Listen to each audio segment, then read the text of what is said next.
My journey to this office was something people wouldn't understand. I grew up in a town of Bakersfield, California, the son of a firefighter, the grandson of immigrants. Parents worked hard, the youngest in my family. Didn't have great wealth. When I got out of high school, I didn't have great grades. Couldn't get a scholarship. Went to community college. Flipped cars to try to pay my way through it. Went to visit some buddies away in college for a weekend. Stopped at the grocery store to cash a check, and I won the lottery. One of the first in California. It was before Biden economics. It was only 5,000, but it went much further back then. Took my folks to dinner. Put the majority of the rest of the money into the stock market and did pretty well. The next semester, I took a break from school. I went to buy a franchise, but no one said they would sell me one because I was only 20 years old. But I learned then never to give up. So I opened my own business, selling sandwiches. 3 things I learned. First to work, last to leave, last to be paid. I wanted to finish my college degree. At that time, no one in my family had finished a 4-year degree. I did pretty well. I now had enough money that I could pay my way through school as long as I went to Cal State. So I sold my business, going to school. I opened up the local paper and said, be a summer intern in Washington, D.C. with my local congressman. I did not know this man, but I thought he'd be lucky to have me, so I applied. And you know what he did? He turned me down. But you want to know the end of the story? I got elected to a seat I couldn't get an internship for. I ended up being the 55th Speaker of the House. One of the greatest honors. I loved every minute. And the one thing I will tell you is, doing the right thing isn't always easy, but it is necessary. I don't regret standing up for choosing governance over grievance. It is my responsibility. It is my job. I do not regret negotiating.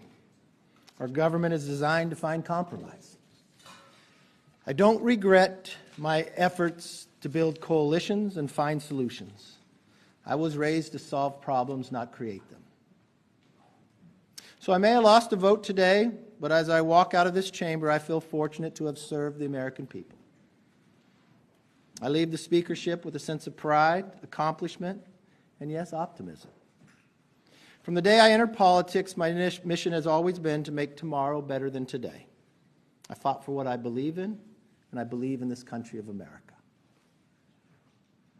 My goals have not changed. My ability to fight is just in a different form. You need 218. Unfortunately, 4% of our conference can join all the Democrats and dictate who can be the Republican Speaker in this House. I don't think that rule is good for the institution, but apparently I'm the only one. I believe I can continue to fight, maybe in a different manner. I will not run for Speaker again. I'll have the conference pick somebody else.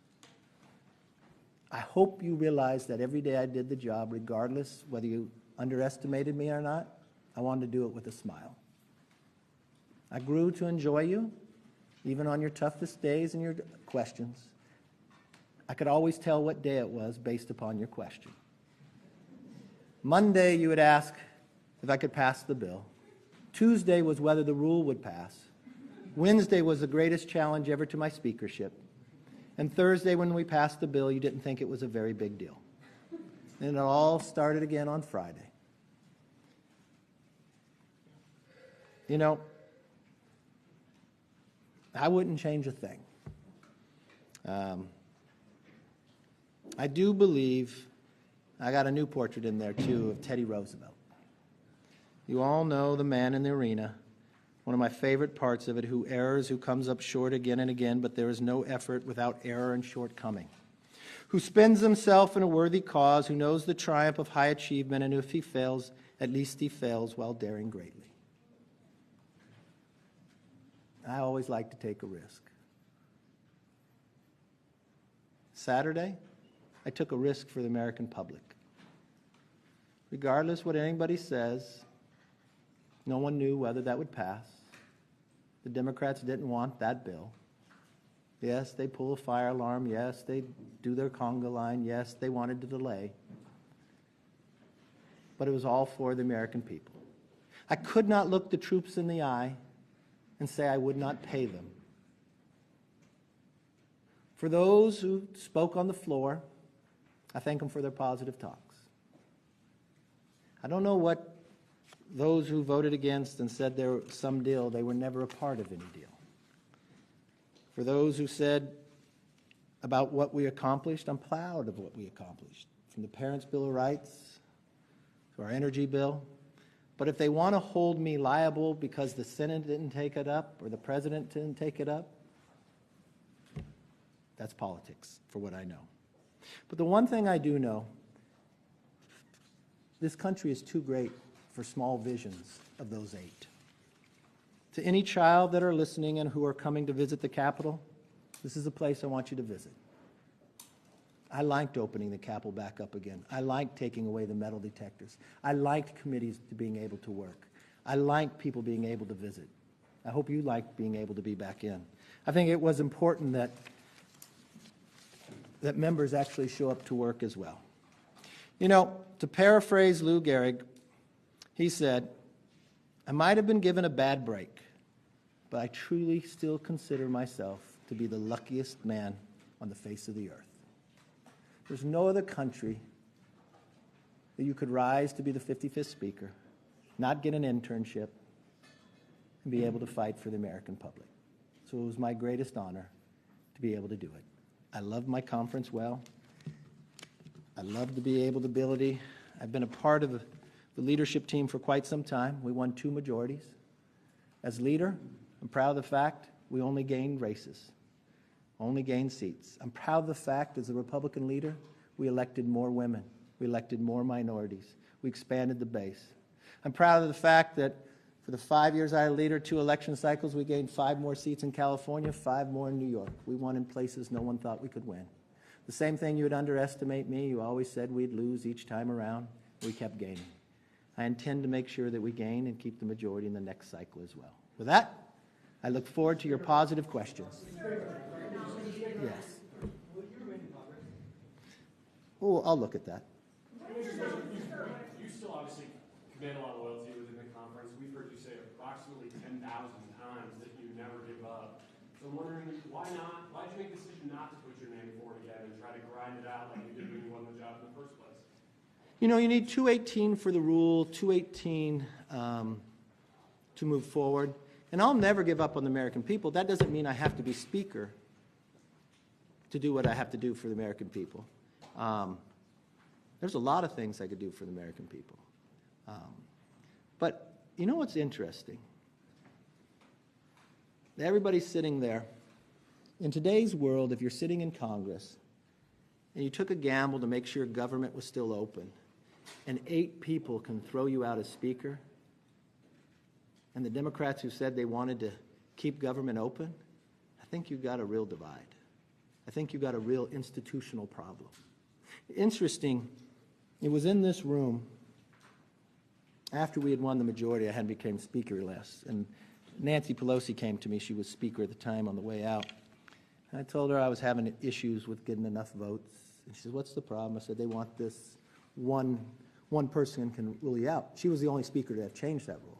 I had the power to call the vote on her, but I never would. I lost some votes because of it. And she said, just give it to him. I'll always back you up. I made the same offer to Boehner and same thing to Paul, because I believe in the institution. I think today was a political decision by the Democrats. And I think the things they have done in the past hurt the institution. When they just started removing people from committee. And they just started doing the other things. And my fear is the institution fell today. Because you can't do the job if 8 people, you have 94% or 96% of your entire conference, but 8 people can partner with the whole other side. How do you govern? And for them to make a motion on me because I made a decision for the country that they agreed with, but they choose to do the other, that becomes a problem. Yes, sir. So, one, are you planning on endorsing a successor to you? And then I might. I might. You might. Yeah. Who would that be? I don't know who's running yet. Okay. I'll talk to people. And when you look back, is there anything you could have done Yeah, a lot of them I helped get elected, so I probably should have picked somebody else. What if the 200 don't give up on you? I see Jim Banks here. There's others that really, really support you. You know, Nominated again. If you keep getting nominated, will you stay? you know, I love these 200. They've gone through so much. They're down in the conference. They want me to. They'll say they're going to keep voting for me. I think you should put the country first. You know, this job was never about me. I hope you felt that I always felt, what can we do best to move forward? I mean, I treated Hakeem the way I wanted to be treated. I'd tell him things we were doing throughout, so he never was questioned. I wanted to bring the body back differently. We created a select committee on China. I changed the Intel committee. They just came back from MIT where they all had bipartisan briefing on AI and quantum. Started doing briefings with AI the whole conference of Republicans and Democrats alike. We're far from solving that problem, but I'm proud of what we were able to do there. So we'll continue. Yes, sir. When did you make this decision? Did you know the motion eventually succeeded that you would not run again, or was this right afterwards? You know, not all those 8, but these are the same people that never voted for me. They thought it was big. They went to present after we went through 15 rounds. Why do I do something for myself that can hurt the country? Why create? I'm not quite sure those individuals are looking to be productive. It concerns me as a Republican based upon watching what they do. I want to be a Republican and a conservative that governs. And we're going to have to find our way to do that. The challenge is we had so many opportunities. These are the same people that sat on the floor and criticized me that we didn't get all 12 spending bills done, but we first had to do a debt ceiling that they didn't support. They held up every appropriation bill in the summer because they wouldn't let it come through. After the debt ceiling, they stopped us from doing anything on the floor. When we had a continuing resolution that would do something on the border, I listened to one talk about how it made him think about the border and when he voted against it. And then they wanted to challenge me because I worked with the other side so America could go forward and government could stay open. You know, if you have to lose for something, I will always lose for the country. It is a much better battle to have. Yes, sir. Doing this job, what advice do you have for the next speaker? What would you like to see the next speaker? Change the rules. Do you regret allowing that rule to be in place? Do you think I let it? I mean, for the whole point, I mean, if you talk about like a Gates, the Gates came to the whole conference and said, we will never use this. We'll never use this, you know. I mean, this is a man that sat there on the 14th vote and said, okay, I'm going to vote for you next time, and falls back and not. So, I mean, it's just the trustworthiness of a lot of individuals. It makes it difficult. But I do not think, regardless of who the speaker is, that you should have that rule. You know, everybody had it but Pelosi, but it was never used until it started getting used against Boehner. And if the entire other, if you can always count on the other party to vote in a block against it, then you're allowing 4 to 5 people to control whatever. So it doesn't matter even if you have 96%. So that is not a government that works. That is chaotic. Last question. Yeah. Is the Republican Party under? Okay, go right ahead. I hear you talking about the challenge of governing, the challenge to Republicans.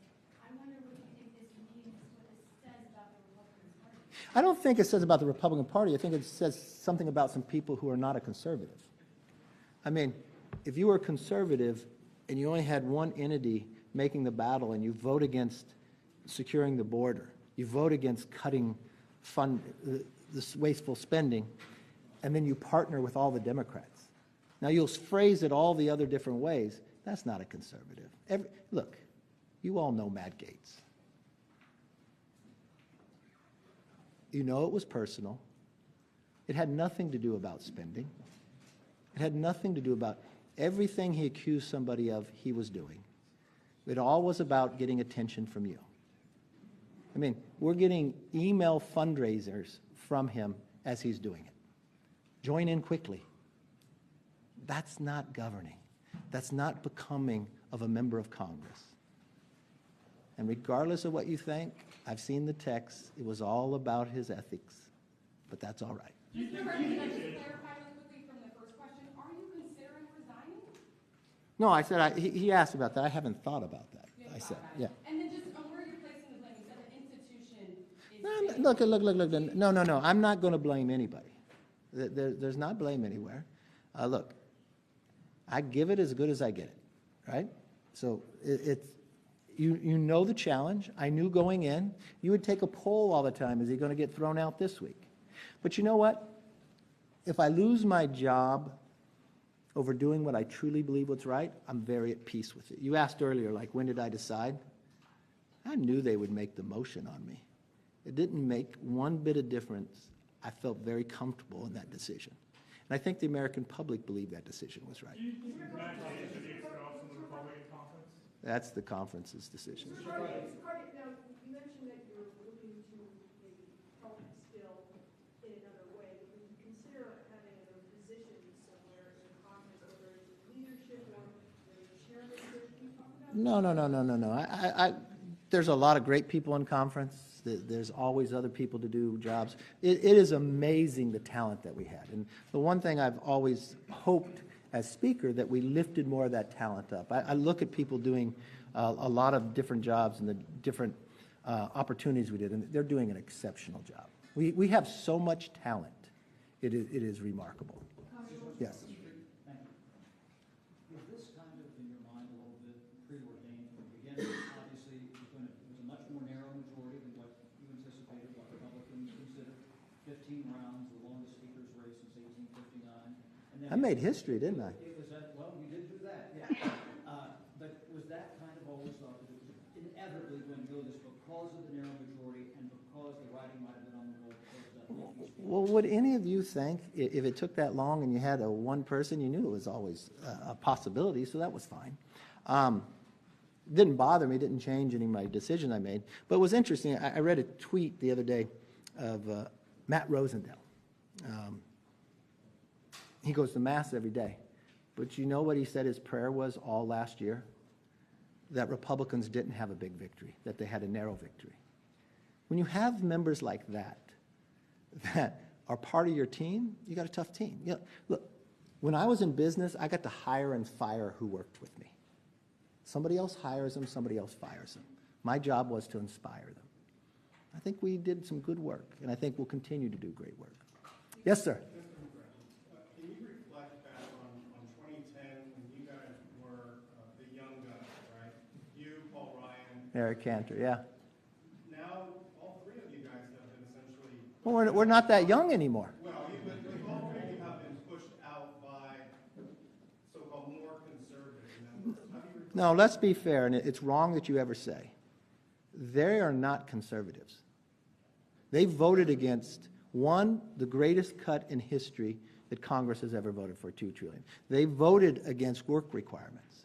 They voted against NEPA reform. They voted against border security. They voted against... They don't get to say they're conservative because they're angry and they're chaotic. That's not the party I belong to. The party of Reagan was if you believed in your principles that you could govern in a conservative way. They are not conservatives, and they do not have the right to have the title. Yes. You worried that Donald Trump will turn your party in this direction that makes it difficult to govern, that makes it difficult to get conservative wins? Why do you say that? Because your question doesn't hold true to history. When Donald Trump was president, we did tax reform.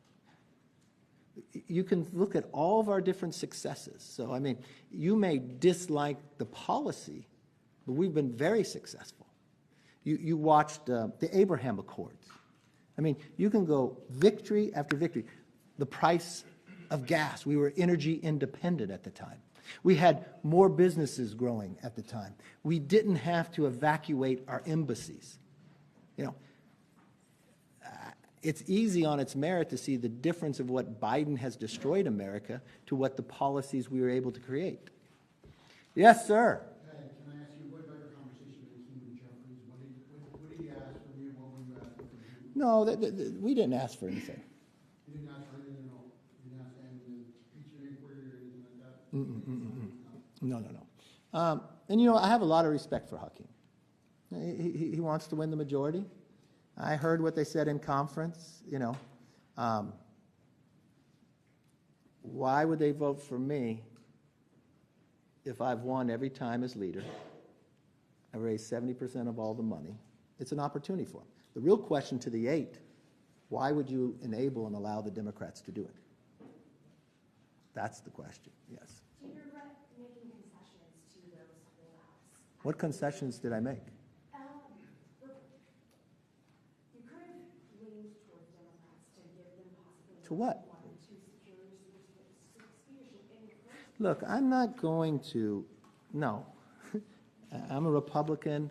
I win by Republicans and I lose by Republicans. It's not that way.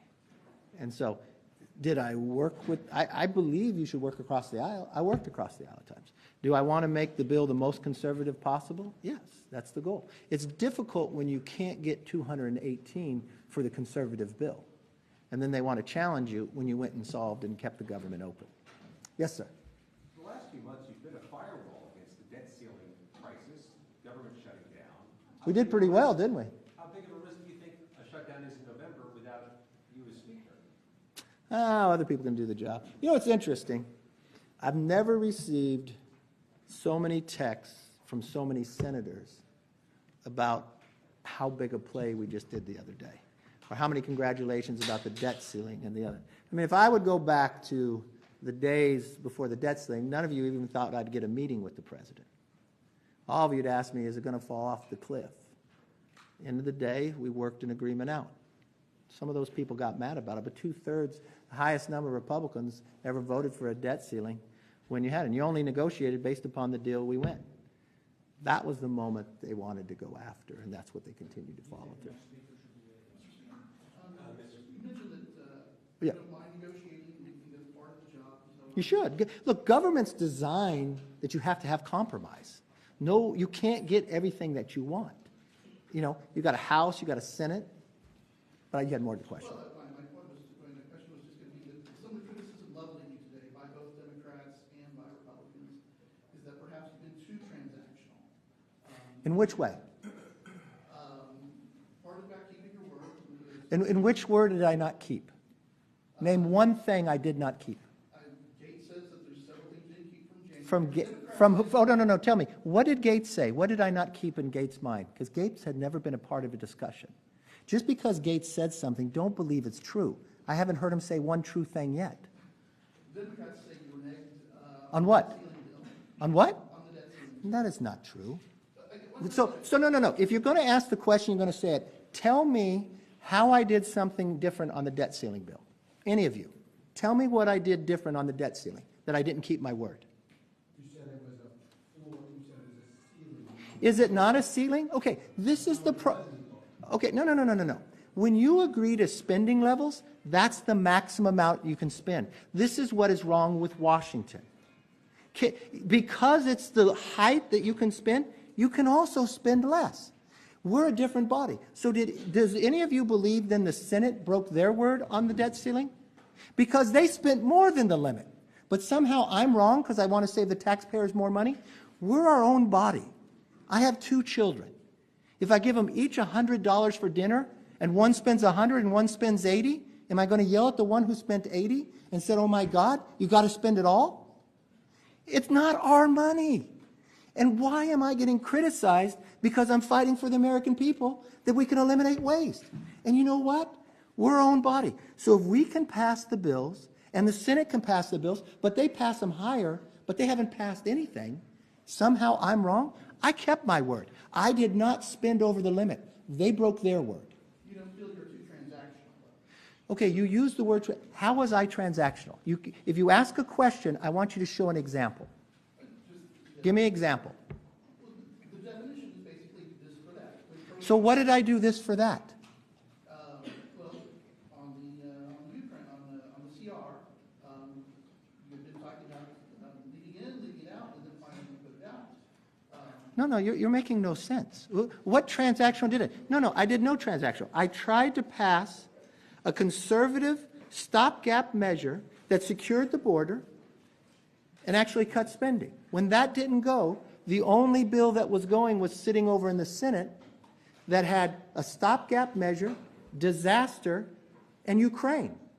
I made a decision as Speaker to keep the government open, and I put something on the floor. And let me get this straight to all of you, because someone said I did wrong. 72-hour rule, I'm the only one who's lived by it. We're the ones who created it. We never broke the 72-hour rule. The bill I put on the floor was a suspension, which takes a 2/3 vote. And you know what? You can put a suspension on a rule, and you can waive it based upon the leadership. That's exactly what I followed. So my question to you is, when somebody says something, don't take it that it's gospel. Why don't you ask them to point? When Gates said I didn't follow, said, show me one place. You saw Massey, Thomas Massey, who is the hardest line person, say we followed all the rules all the time. That he was in the room when the agreement was made, and then we surpassed what we said we would do. So if you ask me a question, I'm going to answer back, because when it's not true, it's not fair. How important is it that the Speaker of the House be a member of the institution? Some members are floating in former President Trump. They always float some other name. Yes, you had. Okay. First of all, you got to be in the institution to understand how it works. And look, it's legal to have somebody else. I just do not think that would ever be good. And do I regret? You start with this question. No, I don't think you've ever been positive on yet, but come on. I have high hope. This is going to be exciting. That's a good thing. I actually don't think you're out yet. But do you regret not reaching out personally to people like Nancy Mace, Tim Burchett, who sat down on the House steps today and told reporters that you said something condescending to him? Okay, let's get through this. I personally like Tim Burchett, and I called Tim Burchett because I read his quote. And Tim Burchett's a friend of mine, which I'm kind of shocked by this. And Tim Burchett, in his quote, said, he's leaning towards no, he's on CNN, but I'm going to pray about it. So I pick up the phone and call him, because I didn't think he was already there. I said, Tim, I read your quote. You said you're going to pray about it. I wanted to talk to you about it. And somehow he construes that, I'm a Christian. I'm not going to offend somebody. I simply read his quote back. I thought there was still an opening, and I wanted to talk to him about it. He never mentioned anything when we were communicating like that. And he said, Nancy Mace is a whole nother story. Okay. Let's just be honest here. This is the one that I just got a text from a primary opponent saying, why'd you spend $3 million? But I called Nancy Mace's chief of staff yesterday. And because I called the chief of staff? Well, she was on The View saying I didn't keep my word, so I didn't know what to... Listen, I can't say this in the press, but okay. But so, no, you'll keep it among yourselves, right? Wait till my book. No. So I call her chief of staff because, I don't know, maybe I don't connect her with something else, but I just said to him, I said, can you please tell me, I don't understand, where have I not kept my word? You know what her chief of staff said? You have kept your word, 100%. Members come to me, and one thing, I don't like the idea that a member comes and tries to leverage me. I don't go for that. You know, I'll vote for the bill you do. That's not well. But if you have a problem with the bill, I want to help you. But I can't sit there and write your entire bill and work it all the way through committee. We just got our one bill out. And it came back, the other bill doing on guns, it just wasn't working. Do you want to do something else? We did something else. I just don't appreciate, look, I bite my lip. I let people say things that are not true, but it's not right. It is not right. Her chief of staff told all of us we have kept every single one of our words. And he said he's told her that too. Now, if somehow he gets fired, I'll still get him a job. Last question. Yeah. Well, I'm being too honest now? Your argument about the health of the institution might have resonated with more Democrats, if not for your response to January 6th. Do you regret it? Oh, my God. No, but do I regret the Democrats playing games with January 6th? Yes. They played so many politics. What they did to this institution and what they did to this building was so wrong. The idea that they put magnetometers there, the idea that they would go to any Republican member that they had been co-sponsors of bills and they no longer could be a co-sponsor, that they would find members $5,000 if the magnetometers went on, but when Nancy went around it or Clyburn was supposed to get a fine, it all got waived. The idea that bills didn't have to go through committee. The idea is they created a select committee on January 6th and they wouldn't let the minority appoint who to do it. Look, I'm trying to change all that and bring the body back to they can work together. But I think they did a lot of damage to us. Yes, sir. The House is trying to pass the immigration bills one by one. What are your expectations for that process now that you're not? Well, that's always been my goal. I just talked to Mitch yesterday, and I had to call in to Schumer, and I talked to Hakeem last night. What I was going to do is, because we had taken 5 up, we passed 4 of them. I was going to start individually pre-conferencing so we can get this work done. I'm concerned with the timeline now. Look, I truly believe at the end of the day we can get this all worked out. I do believe at the end of the day we could find common ground and do something about the border. I don't know if this has caused problems. Look, I was doing Squawk today, and they had the other TV on, MSNBC. The first time I saw MSNBC running a whole story about the border with people just walking across. Pritzker sent a letter yesterday about the immigration. Massachusetts governor, state of emergency. Connecticut. Everybody is becoming the number one. They cannot ignore it.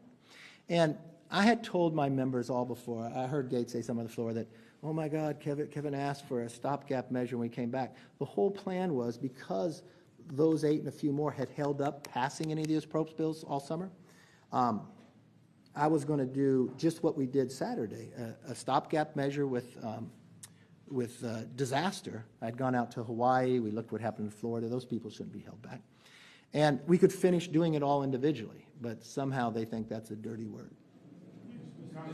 Have you spoken with your family since this all went down this afternoon? Oh, yeah, we checked some color. Oh, my poor mom. Have you guys met my mom yet? My mom's fabulous. My mom's this Italian lady. And she calls me the other day. She said, she gets worried. She reads what you guys write. And she says, I'm so nervous. I said, why, Mom? It's all right. She said, last night, she went in the house and she left her car running in the garage all night long, right?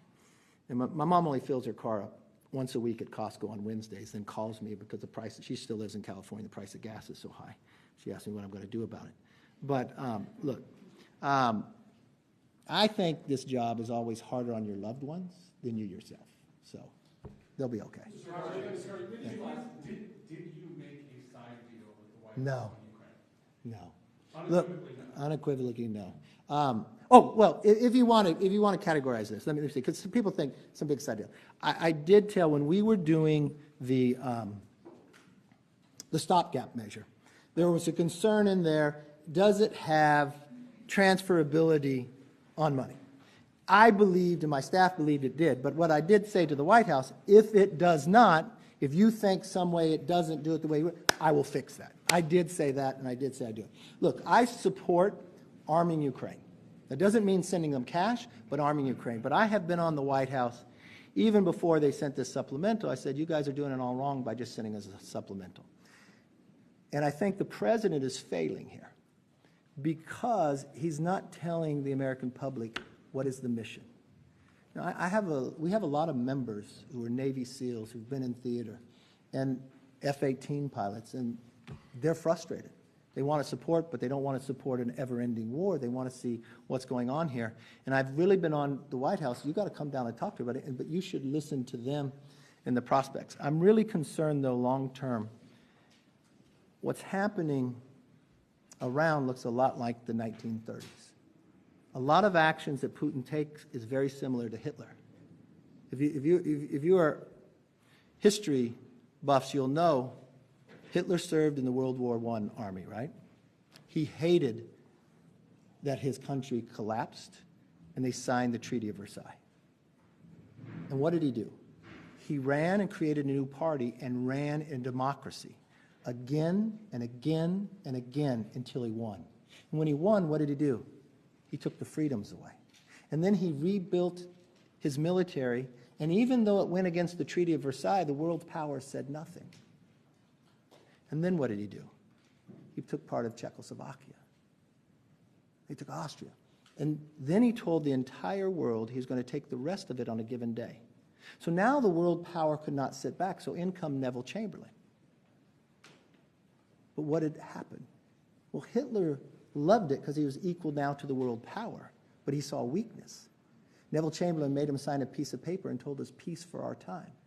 And then he invaded Poland the next year, and World War II began.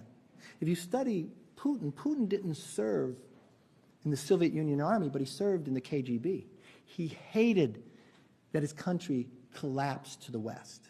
He hated it so much when Gorbachev died, he still didn't attend the funeral. What did he do? He rebuilt his military. But he learned something. A military makes you strong, but dependency makes you weak. He rebuilt it by selling his natural gas to Europe. But when his pipeline that went through Ukraine, when they changed power, he didn't want to pay. So he proposed a new pipeline, Nord Stream 2. Everybody loved it. America at least sanctioned it. Merkel said, great. But what did he do when he rebuilt his military? Invaded Georgia, took part of the Donbass, took Crimea. And the world powers really didn't say much. But then when he parked 100,000 troops on the border of Ukraine, and after he watched Afghanistan collapse, that's going to give us challenges for the next 2 decades. He got his meeting with the world power. So in comes Biden. And what does Biden do? He lifts the sanctions off Nord Stream 2, but asks nothing for it. Putin misreads that and invades Ukraine, thinking it would collapse in 2 weeks based upon Afghanistan. But now we have something even worse that's happened in the 1930s. Before Hitler moved, he created an axis of power, right? With Italy and Japan, all countries who wanted to expand their sphere of influence. Before Putin invaded Afghanistan, what did he do? Create an axis of power with China, North Korea, and Iran, all countries who want to expand their sphere of influence. So what we do here is very important. We can't sit there and just collapse it, because it'll look from Afghanistan. We can't just throw money at it. If we provide the weapons to be successful, but why it's so much personal to me, in 2014 or 2015, when Putin invaded the first time, I went to Ukraine. And then I came back. And I took a bipartisan group, and we went to the White House. And we sat in the Situation Room with then the vice president who was in charge of Ukraine, Joe Biden. And we advocated, let's sell them javelins so they can stop tanks. So they wouldn't invade. He said no. He said Europeans wouldn't want it. I said, well, why don't we sell them to them now and keep them in Poland then? Didn't think that was right. And I fear of making the same mistake twice and sending the wrong messages. But the thing I would tell everybody is, more Americans are dying on the southern border than are dying in Ukraine. Each and every day, a plane of Americans crash from fentanyl. And I don't understand how the White House continues to ignore it. My whole plan, and I've been up front from the very beginning, what I would say, if you want anything on Ukraine, we got to do something with the border. Mr. McCarthy, you mentioned earlier you regret helping get some of these. I was joking. They're all right. Considering supporting primary challenges to any of these 8 Republicans? Well, you know, one of the things when I was running for Speaker, that said I couldn't get involved in primaries. But I told the conference I'm a free agent now, aren't I? I think I'm pretty good at electing people. Mr. McCarthy, when was the last time you spoke to President Biden, and do you expect to now? You know, I was thinking about that. It's been a long, long time. I couldn't remember when I spoke to him last. You know, I've worked with a couple different presidents. I would have thought, we had built some respect for one another going through the debt ceiling. I know he got frustrated with me, but, and I have a great deal of respect for the people in his office I worked for. Rachetti and all them, I think they're, look, we have different philosophy, Schwanza and the others. They're smart. I respect them. They were honest. And I thought we made a good agreement. As a president, I would engage more. I think being hands-on, look, you're the leader of the free world. All the other presidents, I think bringing people together is a better way, talking through stuff. When you're in those rooms, you can talk about all sorts of things. Do you think opening an impeachment inquiry into him and the behavior of his son might have contributed to that? To what part?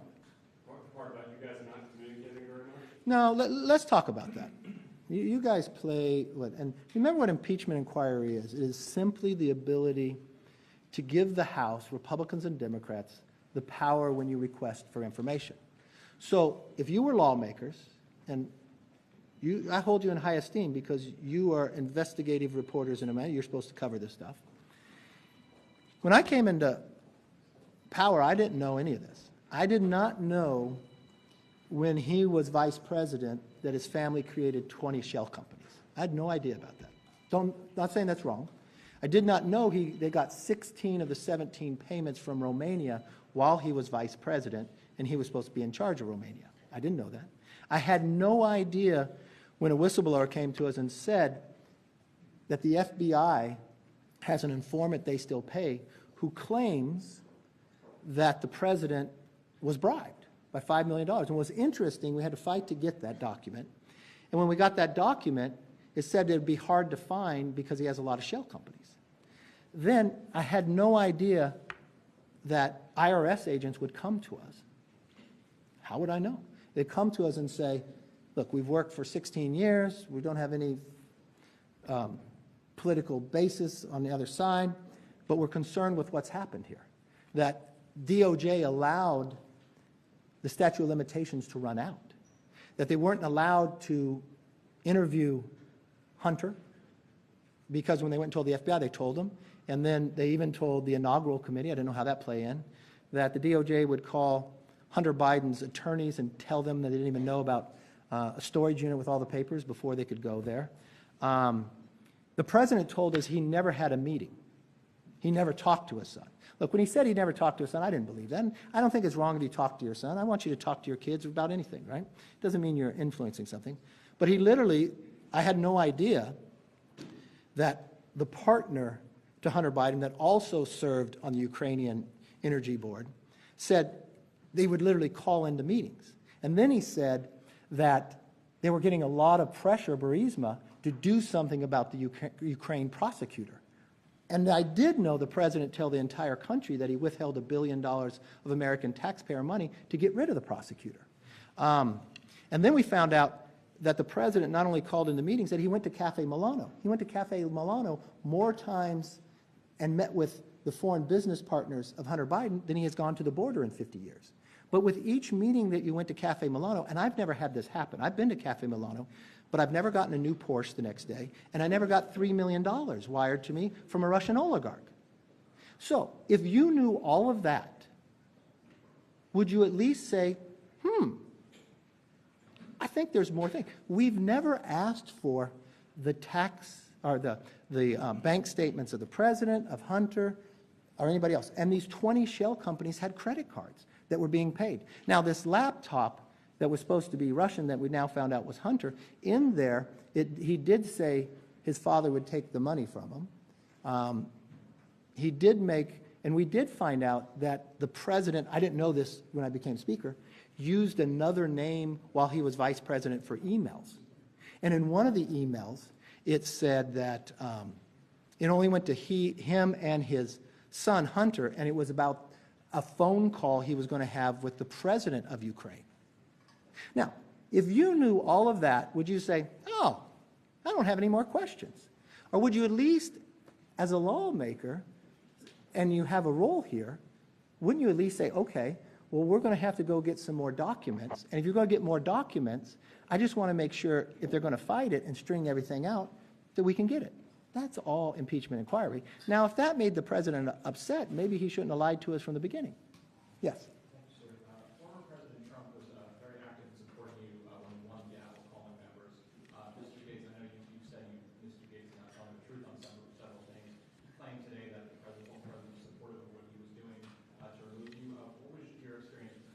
I doubt if that's true. Yes, ma'am. You spoke about your fundraising prowess and the impact you had in flipping the majority this year, last year. Are you nervous that because of events today and general infighting in the conference, that the conference is at risk of losing? Look, I didn't say that. I was just told that by Democrats in their conference. That's what helped them make their decision. That a lot of their frontline, I think their quote was, "Why would we help the person that becomes our executioner?" So, I mean. Do you think that today's events will hurt the conference's chances of expanding the majority in 2024? No, I'm sure Matt Gaetz will give the NRCSC a lot of money. He raised a lot online. You mentioned that Gates' kind of grudge against you is personal. Why do you think he has this grudge? Why does he not like you? I'm not quite sure. I don't need to find out either. Look, judge me by my enemies. Have you spoken to the former president at any point today? No. So much of the area of strategy for what was from us past bills this year has been find consensus on the most conservative option, try and pass that, and then see if we can negotiate. Do you think that was the right tactic? Should Congress do that going forward, or would it be Well, let me ask you this. negotiate with Democrats earlier? Let me ask you this. Would we ever gotten the debt ceiling? Schumer said never talk to us. Schumer went on a Sunday show, watch, Kevin's going to break. The president said he would never talk to me, that we just had to raise it. Had we not passed the bill, we never got it. So yes, I think it worked well. All right, yes. What kind of role do you see yourself or want to see yourself playing in the party moving forward? Is that campaigning or is there any other type of role you want? Well, no, I'll continue to help all the way possible. Look, I've been very fortunate. When I came to Congress in my second term, I got to be Chief Deputy Whip. I got to be Majority Whip. I got to be Majority Leader. I've been Minority Leader, and I've been Speaker. I've been blessed. And there's something about 10,000 hours. I believe in it, a lot of different experience. And I believe in bringing new blood up and helping them, and I want to help them all the way. Look, I enjoy you. I don't know if you'll cover me as much, but I'm sure I won't miss you, but see you soon.